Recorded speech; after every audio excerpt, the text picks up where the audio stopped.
Boa noite ao pessoal que nos acompanha fora da nossa casa.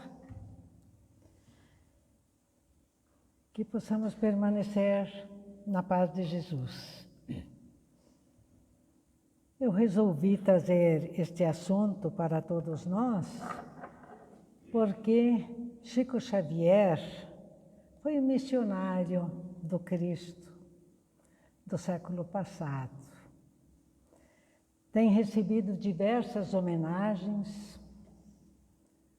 No ano passado, ou retrasado, ele recebeu uma homenagem do Ministério da Agricultura do Brasil, haja vista ele ter sido funcionário por 30 anos, embora tivesse passado e sofrido por diversas doenças, de passar inúmeras noites indormidas.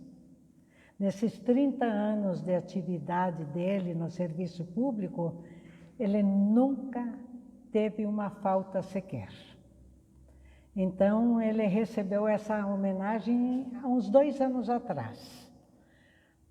E creio que há uns 2 meses, o Senado Federal prestou uma belíssima homenagem a ele, através de uma proposição de um senador espírita, de sobrenome Giron, e onde compareceram àquela solenidade diversos espíritas por nós conhecidos. E como dia 2 de abril seria o aniversário do Chico, então eu também quero fazer uma pequena homenagem e repassar parte de pesquisas para vocês, do que eu fiz, porque seriam dezenas de horas que levaríamos para falar sobre a vida dele. Um homem que nasceu simples, que viveu na simplicidade e que também morreu simples. Seu nome era Francisco Cândido Xavier. Foi o 7º filho de Maria João de Deus e de João Paula Cândido. A sua mãe era lavadeira e o pai vendedor de loterias.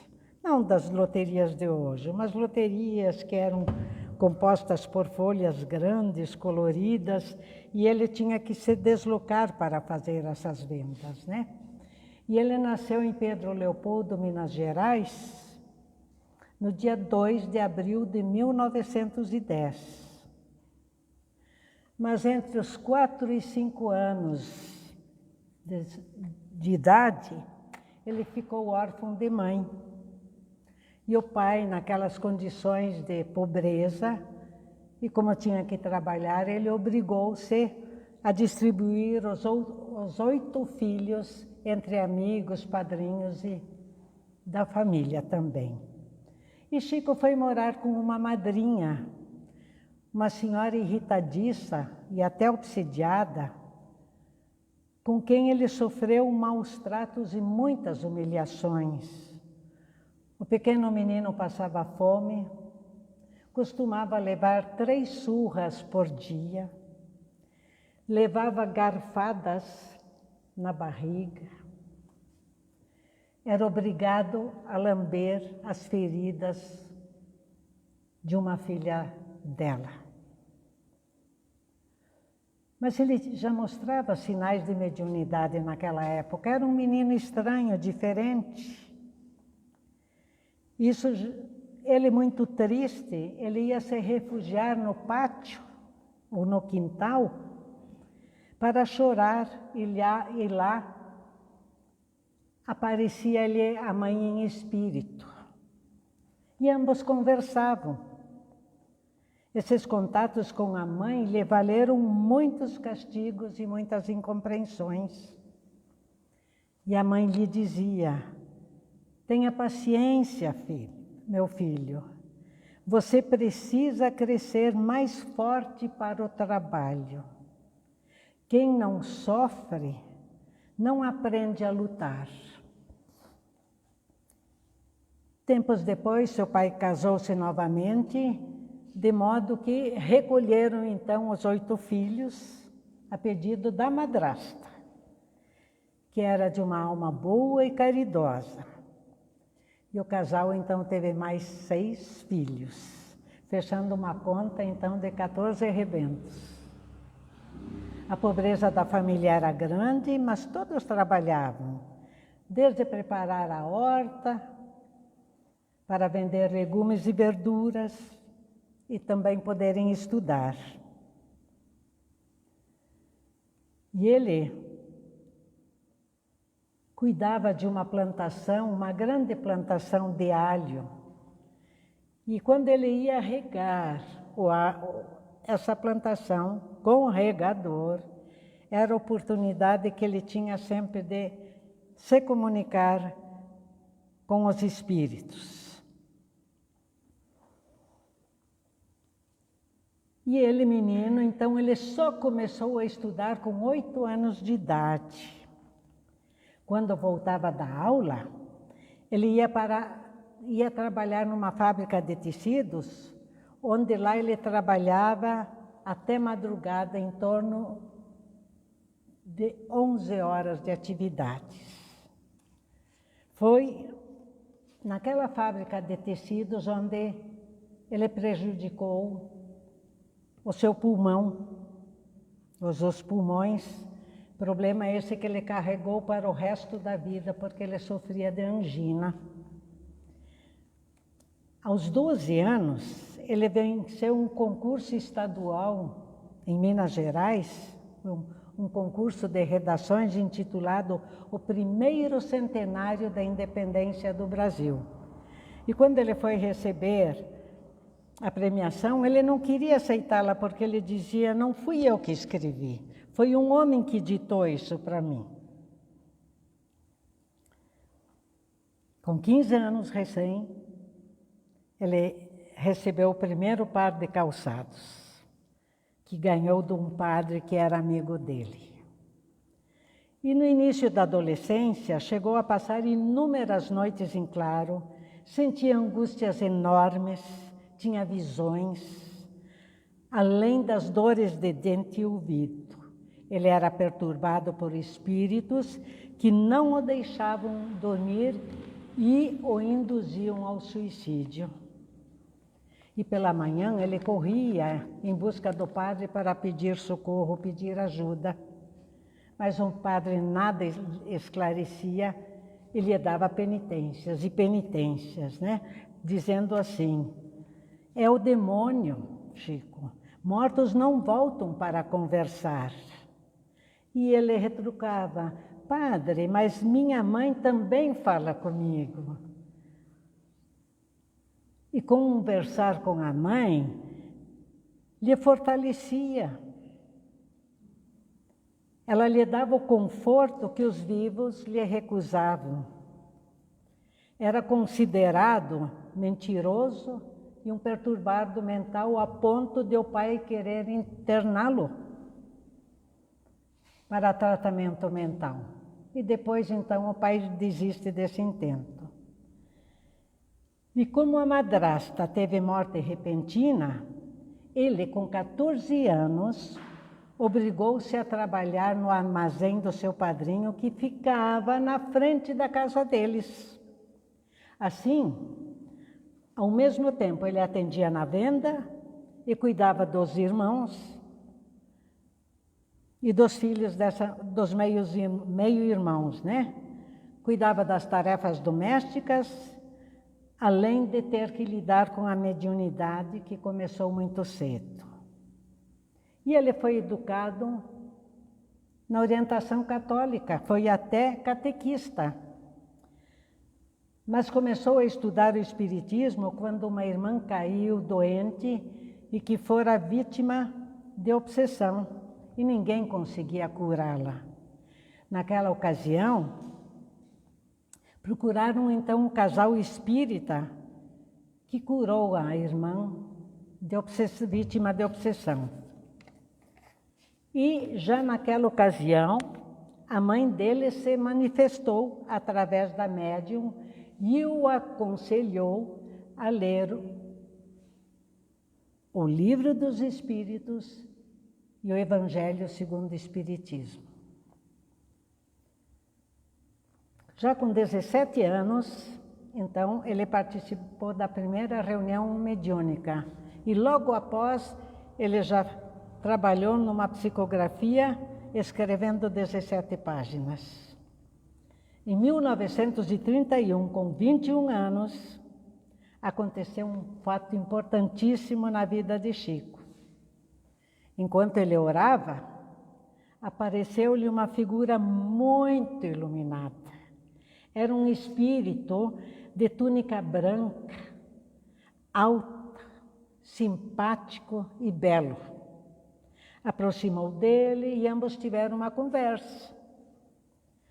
Foi dessa forma que ele teve o primeiro contato com o seu guia e mentor espiritual, Emmanuel, a quem o Brasil respeita e admira, porque na sua última existência, ele foi aqui no Brasil, o padre Manuel da Nóbrega. E aí, o Espírito perguntou-lhe se ele realmente queria trabalhar para Jesus, quando Chico respondeu que sim, desde que ele fosse amparado pela espiritualidade, né? E que ele tivesse condições para tal. E a resposta foi de que ele jamais seria desamparado, mas que haveria, sim, necessidade de muito trabalho, estudo e prática no bem. E ele deveria respeitar 3 princípios, quais sejam? Aí ele perguntou. E o Espírito respondeu, disciplina. E o segundo princípio? Disciplina. E o terceiro? Disciplina. E a partir daquele encontro, o médium começou a trabalhar ativamente no recebimento de mensagens que vinham da espiritualidade. Com apenas 22 anos, ele fez estremecer a Academia Brasileira de Letras com a obra Parnaso de Além Túmulo. Vamos lembrar que o Leno sempre abre as exposições dele com um poema de Parnaso de Além Túmulo. Parnaso, coleção de poemas, está? E o livro trata, então, de poemas psicografados por dezenas de poetas portugueses e brasileiros famosos. Poetas que extravasavam seus sentimentos próprios, mostrando características e estilos diferentes, porque esses poetas todos pertenceram a 4 movimentos literários. Foram poetas que retornaram à Terra através do médium Francisco Cândido Xavier. E esta obra, ela veio surpreender os mais renomados escritores e jornalistas da época, inclusive da Europa. E eles se questionavam como é que um jovem com apenas o curso primário escreveria um livro daquela envergadura? Em verdade, o livro representava um aviso de que a vida continuava após a morte, abrindo a partir de então o campo da literatura espiritual com novos conceitos e provas que a doutrina espírita apresentava aos leigos. E um fato também importante que ocorreu mais tarde, por ocasião da Primeira Guerra Mundial, quando crianças, mães, jovens, chefes de família, já falecidos, enviaram através de Chico centenas de mensagens confortadoras a seus familiares enlutados, entristecidos. E todas as mensagens vindas do além, elas consolavam as famílias, reafirmando a imortalidade da alma. E nesses conteúdos todos eram citados nomes, apelidos, datas, segredos, e nenhuma foi rechaçada por algum receptor, familiar receptor dessas cartas. Posteriormente, o médium recebeu um novo amigo espiritual, já com 31 anos. Foi André Luiz, antes passaram várias mensagens aí de André Luiz, não foi? Então foi André Luiz que ditou o livro Nosso Lar. E este livro, ele narra a continuidade da vida e da luta dos espíritos na dimensão espiritual, numa colônia chamada Nosso Lar, que fica mais ou menos 90 quilômetros acima da cidade do Rio de Janeiro. E no trabalho mediúnico, a mão de Chico era comandada por mensageiros vindos do além. Ele segurava o lápis, às vezes até em duas mãos, e escrevia rapidamente. Eram páginas de consolo, esclarecimentos e de esperanças. E assim, dias e noites, ao longo de 75 anos, foram dedicados aos semelhantes, aos sofredores, mesmo com a saúde dele, que sempre foi debilitada, nunca foi uma saúde de ferro. Até chegou a psicografar 2 livros por dia. E por conta disso, as romarias aumentavam lá em Pedro Leopoldo. A casa dele, da família, já era invadida por inúmeras pessoas. Depois também em Uberaba, e foi que a família não suportava mais tanto movimento na casa, perderam a privacidade, e uma irmã pediu que o Chico se retirasse de lá. Foi quando ele saiu de lá para ir a Uberaba, com as roupas do corpo, um caderno onde ele tinha endereços de amigos e um piano. Estava totalmente desnorteado quando ele saíra da casa da família. Foi funcionário público até aposentar-se com 30 anos de trabalho ininterrupto. Psicografou 450 obras que tratam de temas científicos, filosóficos, religiosos e morais. Nos seus anos de psicografia, recebeu poemas, romances, livros técnicos e doutrinários, crônicas e páginas em prosa. Foram mais de 400 os autores, até 1971, que se comunicaram com o público depois de mortos, através das mãos de Chico Xavier.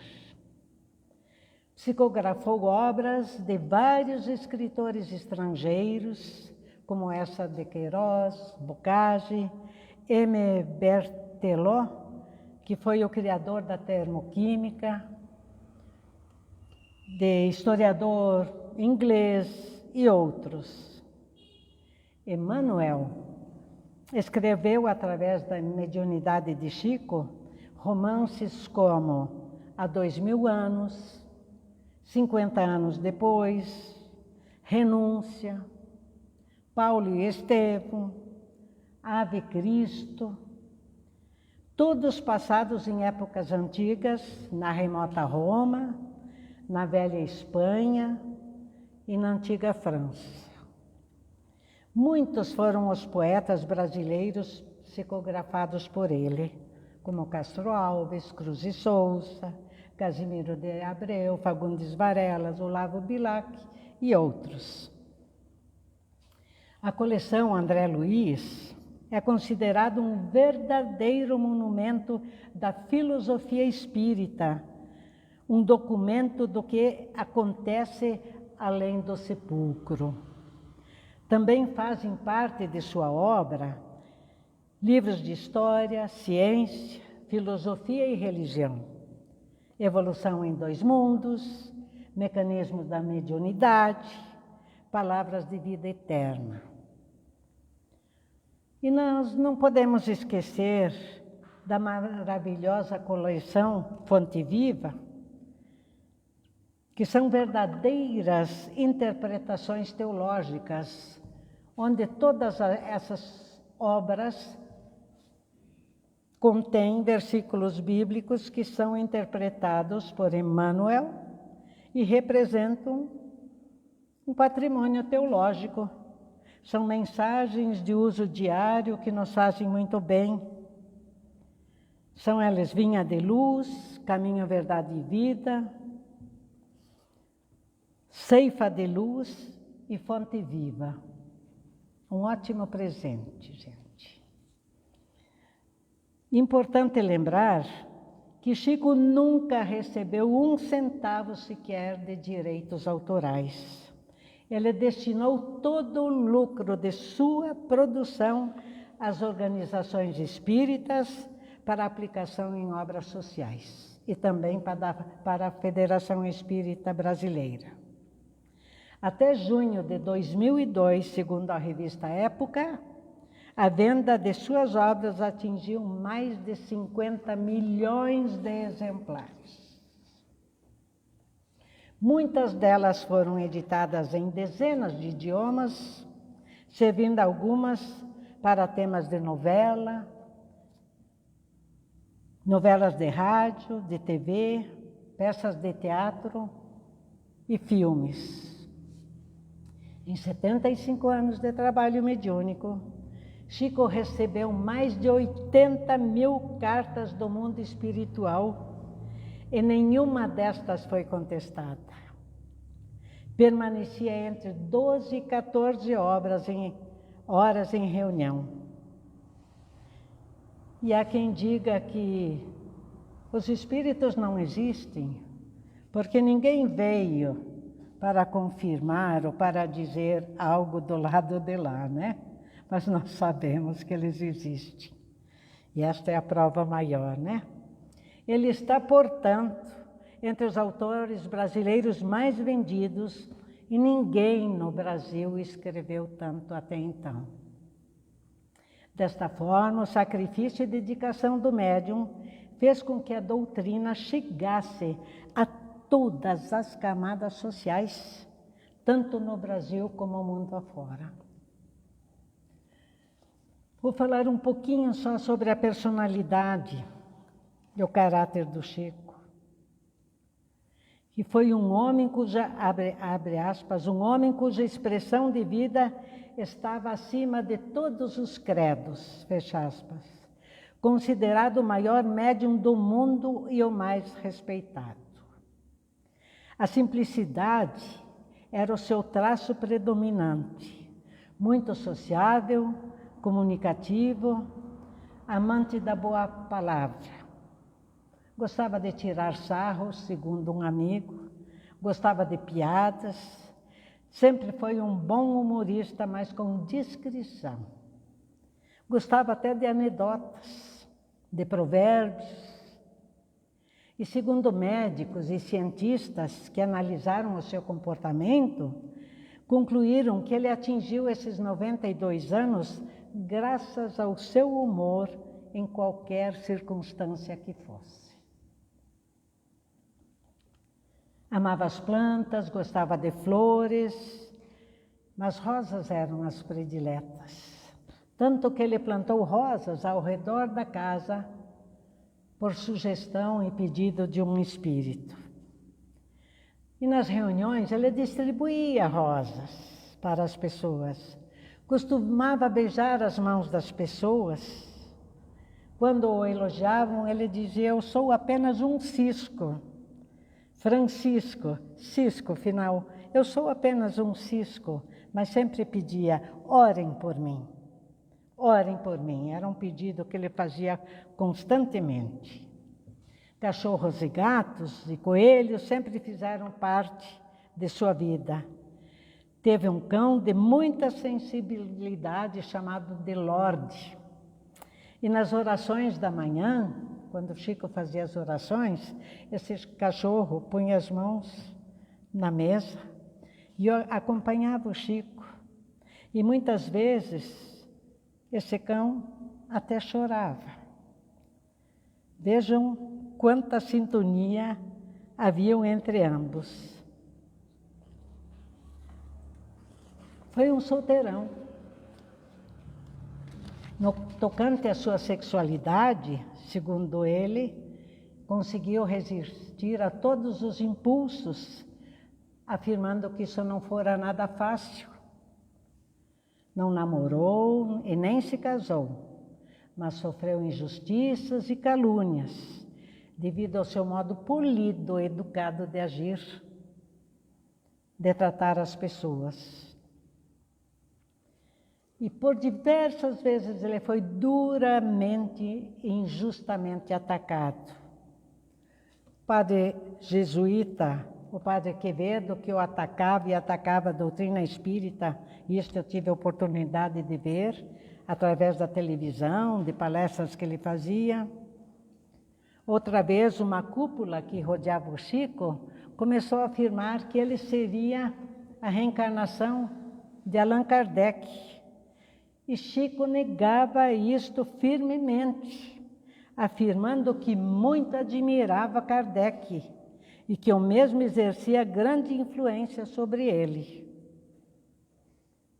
Foi criticado também porque muitas vezes ele se afastava dos amigos. Estava em reunião, em encontros, e de repente ele se afastava. E por que isso? Porque ele tinha clarividência. E nessa clarividência, ele tinha condições de observar os problemas de ordem material e espiritual desses amigos. E ele até percebia com quem tivera relações em vidas passadas. E aí, quando surgia qualquer sombra de dúvida sobre a doutrina ou a sua conduta humilde, ele tomava sérias decisões inesperadas e se afastava. Sofreu humilhações de jornalistas, do jornalista Davi Nasser, famosíssimo, né? De um fotógrafo, Jean Manzon. Davi Nasser era o dono de uma revista que, inclusive, tinha edição em espanhol, a revista O Cruzeiro na época, e vários números da revista faziam críticas sobre ele. E o dono confessou que eram reportagens que ele jamais deveria ter feito. Também foi caluniado pelo poderoso senador Assis Chateaubriand. Seu sobrinho o acusava de mistificador, fazendo acusações sobre ele, abalando o seu prestígio.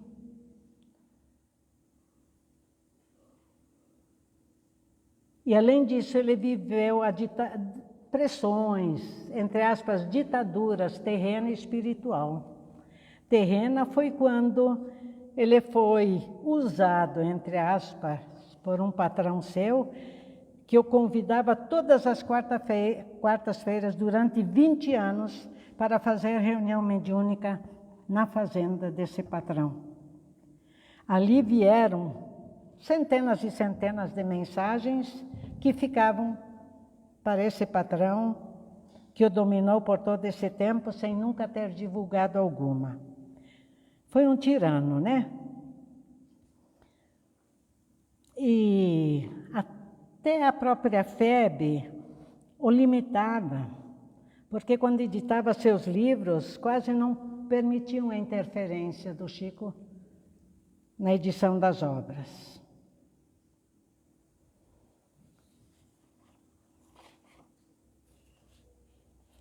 E um biógrafo dele, de nome Napoleão, ele conta que a presença do espírito Emmanuel ao lado de Chico era quase que constante.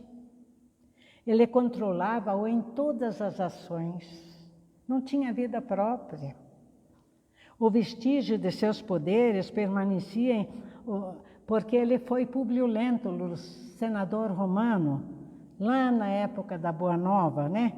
E o vestígio, então, desse senador, do espírito Emmanuel, de seus poderes, permaneciam nele, que continuava autoritário, exigindo disciplina, dando sempre a última palavra a Chico, inclusive nas mensagens, nos livros.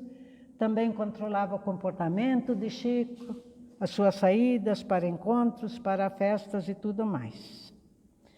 E eu quero falar sobre 3 fatos, vamos ver se dá tempo, que eu achei interessante. Em 51, quando ele morava ainda em Pedro Leopoldo, muito doente, ele passou por uma cirurgia de emergência devido a uma hérnia estrangulada. Aí ele não falou isso para a família, não falou para ninguém, não tinha dinheiro para pagar as despesas hospitalares. Havia gente que sabia, mas não colaborou com nada. E logo nos primeiros dias de hospital, ele foi visitado por uma senhora bem vestida que procurou animá-lo. E ao sair, discretamente, ela deixou um envelope nas mãos dele, pedindo que aceitasse a contribuição para comprar frutas. E o médico que estava entrando no quarto do Chico, enquanto essa senhora saía, ficou muito surpreso, levou um susto, perguntando a Chico se sabia quem era aquela senhora. E ele disse que não. Ambos abriram o envelope e ele continha uma grande quantia de dinheiro. Foi quando o médico informou a ele que aquela mulher era uma prostituta famosa da alta sociedade. E vejam a resposta de Chico surpreso, abre aspas, se referindo à mulher. Uma benfeitora que jamais seria por ele esquecida. Era uma mensageira do bem que o Senhor enviava a seu encontro num momento tão difícil de sua vida, que ela sempre estaria inclusa nas suas preces de gratidão. E eles se encontraram mais 2 vezes, mas trocavam cartões na época do Natal. E quando pediam sua opinião acerca de delinquentes, a respeito de delinquentes, de pessoas violentas, ele simplesmente dizia assim: é uma pessoa menos boa. É uma pessoa menos boa. E Chico, ele nos revelou uma verdade sobre a tristeza e sobre a dor. Ele afirmou que a dor do ser humano, ela se projeta verticalmente e a alegria horizontalmente. O sofrimento se lança para o alto e por isso é mais fácil encontrar Deus na dor do que a alegria. E a outra passagem que as meninas aí da casa sabem da história do caminhão. Deixa eu ver onde está. Ah, não, essa não, é da questão do avião, que os motores entraram em pane quando ele estava num voo em Minas Gerais. E aí todo mundo desesperado, gritando. Um padre falou também aos outros passageiros que o Chico deveria estar orando. Mas o Chico disse no programa Pinga Fogo, da televisão Tupi, eu acho canal 4. Mas comecei a gritar, disse ele, valei-me, meu Deus. Então aí entra o espírito de Emmanuel. Parece que é uma coisa de anedota, mas uma coisa fantástica. Mas é verdade. Ele entrou no avião. E aí o repórter perguntou a ele, mas você viu o espírito entrar? E Chico responde: então passou no meio do pessoal e o pessoal não via, como a maioria dos amigos, naturalmente não está vendo a presença dele aqui. Quer dizer, enquanto ele dava a entrevista no canal de televisão. Então ele me disse assim: por que você está gritando? Eu escutei o seu pedido. O que é que há? Porque aquilo já tinha mais ou menos 20 minutos, né? Então eu falei: o senhor não acha que estamos em perigo de vida? Ele falou: então, e o que é que há com isso? Não tem muita gente em perigo de vida? Vocês não são privilegiados. Opa, não tem muita gente em perigo de vida, vocês não são privilegiados, né? Quer dizer que no mundo todo há gente em perigo de vida. Então eu falei assim: está bem, se estamos em perigo de vida, eu vou gritar. E continuei gritando. Aspas, valei-me, socorro, meu Deus. Fecha aspas. E o povo todo gritando socorro. Então ele me disse: você não acha melhor se calar, parar com isso? Dá testemunho da tua fé, da tua confiança na imortalidade. Eu respondi: mas é a morte, nós estamos apavorados diante da morte. E ele disse: está bem, você acha que vai morrer? Eu disse: o senhor não acha que estamos em perigo de vida? Ele falou: então. E eu respondi: está bem, eu estou com muito medo e estou apavorado. Como todo mundo, estou partilhando. Eu também sou uma pessoa humana. Eu estou com medo também desta hora e de morrer nesse desastre. E ele disse: está bem, então morra com educação. Cale a boca e morra com educação para não afligir a cabeça dos outros com os seus gritos. Morra com fé em Deus.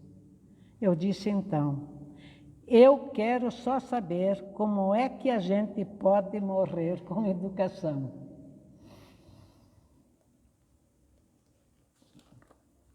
Que situação, né?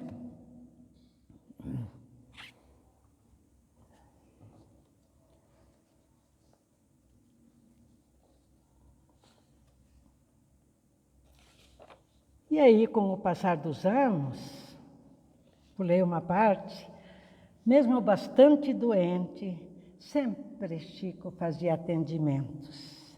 Sempre atendia quem o procurava, nem que fosse de madrugada. Quando sentia dores terríveis, sempre falava, aspas, não me casei, mas em compensação, 2 senhoras vieram morar comigo. Dona Catarata, porque ele teve um problema incurável nos olhos, e Dona Angina, ao que o amigo e biógrafo dele respondeu, e Dona Paralisia também. Apesar de tudo, ainda encontrava tempo para visitar doentes, pobres.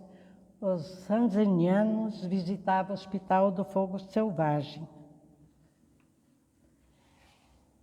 Edivaldo fala o seguinte, que o mais bonito não eram apenas as visitas que o Chico fazia com os seus grupos, mas aquelas anônimas que ele realizava de madrugada para levar seu conforto às pessoas moribundas, às vezes acompanhado por pessoas que o assessoravam. Ali estava, diz Divaldo, a maior antena paranormal da humanidade dos últimos séculos, apagando esse potencial para chorar com uma família que tinha fome. E há uma passagem, eu vou contar bem rapidinho, que Chico ia normalmente à noite, de madrugada, com o irmão dele e mais 2, 3 pessoas, levar alimentos que eram recolhidos nas feiras livres, para pessoas que moravam embaixo de uma ponte que havia ruído. E houve uma ocasião em que eles não iriam, porque com o salário deles não dava mais para comprar alimentos. Eles não tinham condições, não iriam.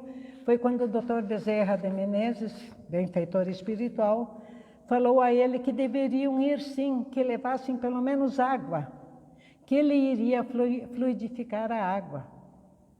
E foram com moringas até lá embaixo da ponte. Houve quem se rebelasse porque não houve alimento, etc.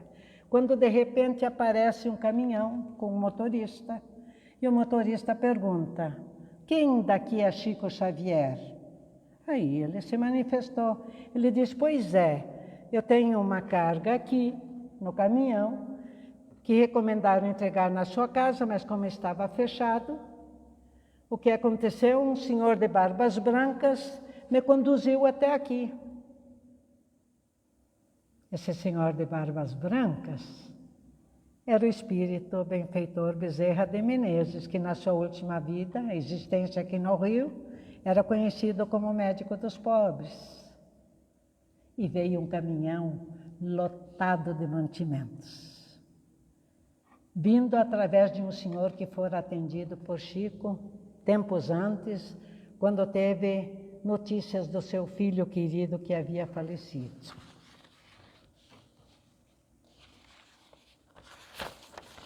Mais um pouquinho, gente. Para quem ficava a noite inteira trabalhando pelos outros.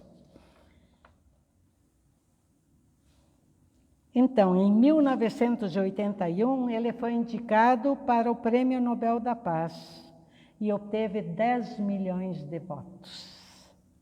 Foi homenageado com a Comenda da Paz, homenagem essa que lhe foi entregue em domicílio pelo governador Itamar Franco, porque ele não foi buscar essa deferência. Recebeu em vida inúmeras homenagens, embora se mantivesse sempre distante de honrarias. Foi presenteado com carros, fazendas, canetas de ouro, mas com nada ficou. Desfazia-se de tudo educadamente. E por ocasião da passagem do século, no ano 2000, a Rede Globo de Minas Gerais, ela promoveu uma votação para eleger o Mineiro do Século, quando votaram 2.500 pessoas e concorreram, olha que Minas Gerais tinha grandes nomes, concorreram os nomes de Santos Dumont, Juscelino Kubitschek, que foi presidente do Brasil, construiu Brasília, Pelé, Carlos Drummond de Andrade, um grande poeta, e Francisco Cândido Xavier foi escolhido o Mineiro do Século. Ele tinha 8 aptidões mediúnicas. E a maior evidência também se mostrou quando ele esteve muito doente, hospitalizado. Ele pediu ao enfermeiro que procurasse o barbeiro dele para cortar o cabelo. E quando o enfermeiro falou que só poderia ser no dia seguinte, e quando Chico soube disso, ele retrucou dizendo: amanhã não adianta mais. E ele falou que ele gostaria de voltar para a pátria espiritual no dia em que os brasileiros estivessem muito felizes. E isto de fato aconteceu. Ele desencarnou com 92 anos, no dia 30 de junho de 2002, às 19h30, quando o povo brasileiro comemorava o pentacampeonato mundial de futebol. Sua morte foi destaque nacional e internacional. O seu corpo foi velado por 48 horas na Casa Espírita da Prece de Uberaba, sendo que a TV local filmou tudo, tudo. Filas quilométricas de pessoas de todas as idades, raças, credos e condições sociais demonstraram a sua solidariedade e reconhecimento ao médium. Freiras, padres também se fizeram presentes. Era uma média de 40 pessoas por minuto que passavam pelo esquife dele. Foi amado por todos e respeitado por adversários do espiritismo. Governador Itamar Franco decretou 3 dias de luto oficial. Seu corpo foi conduzido pelo Corpo de Bombeiros até o cemitério João Batista de Uberaba. Por várias ocasiões, grandes quantidades de pétalas de rosas eram derramadas sobre o cortejo por um helicóptero da Polícia Militar de Minas Gerais. No cemitério, recebeu honras militares, com salva de 21 tiros de fuzil. E a banda militar tocou a música Amigos para Sempre, Nossa Senhora.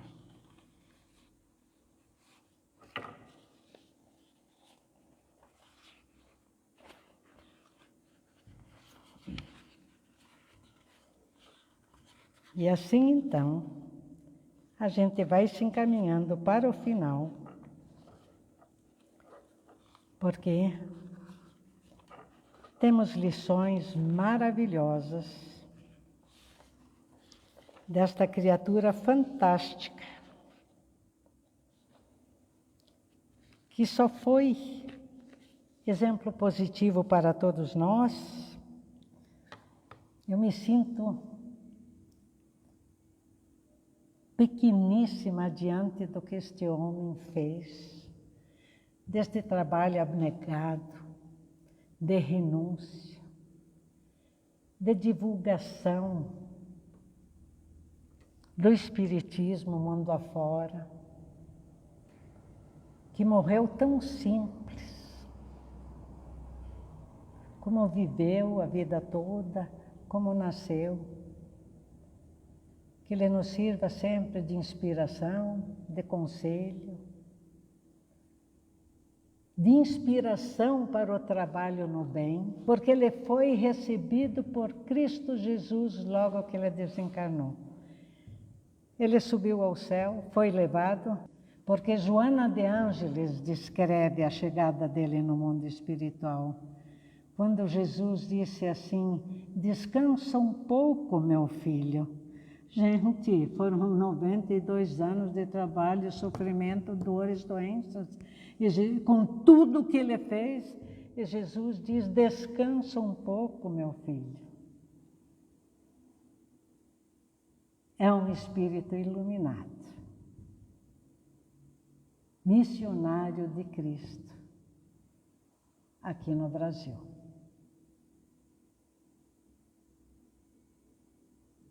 Era isso. Mestre Jesus,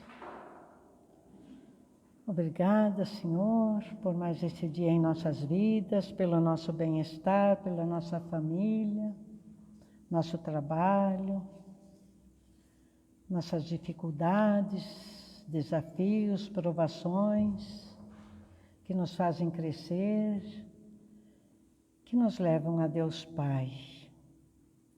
Quero abençoar o retorno de todos para casa, seus familiares, que tenhamos todos uma noite de paz e fazemos a oração de São Francisco de Assis, que diz, Senhor, fazei-me instrumento de vossa paz, onde houver ódio, que eu leve o amor, onde houver ofensa, que eu leve o perdão, onde houver discórdia, que eu leve a união, onde houver dúvida, que eu leve a fé, onde houver erro, que eu leve a verdade, onde houver desespero, que eu leve a esperança, onde houver tristeza, que eu leve a alegria, onde houver trevas, que eu leve a luz. Ó Mestre, fazei que eu procure mais consolar que ser consolado, compreender que ser compreendido, amar que ser amado, pois é dando que se recebe, perdoando que se é perdoado, e é morrendo que se vive para a vida eterna. Amém.